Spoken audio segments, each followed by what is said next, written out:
আজও পর্যন্ত শুনি নাই যে কুকুর মালিকের কামড় দিছে। বরং বহু আগে পত্রিকা একটা ঘটনা দেখছিলাম, মালিক ব্যবসা করে রাতের বেলা বাড়ি গেল, চাঁদের রাত, দরজা খুইলা গরম হাওয়া খায় আর খানা খায়।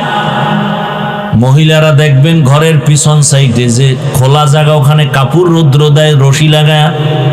স্বামীরে খানা দিয়া গেছে কাপড় আনতে, ওটা ছিল কারেন্টের তার। যখন জোরে টান মারছে তার গেছে ছিঁড়া, ধরছে আটকায়া। কুকুর গিয়া দৌড় দিছে, স্বামী বেচারা খানা থুয়ে গেছে, বউকে বাঁচাবার জন্য সেও আটকায় গেছে বিদ্যুতে। কুকুর যায় একটা দৌড় দিয়া দাঁত দিয়া বিদ্যুতের তারটা কামড় দিয়া সরায় দিল।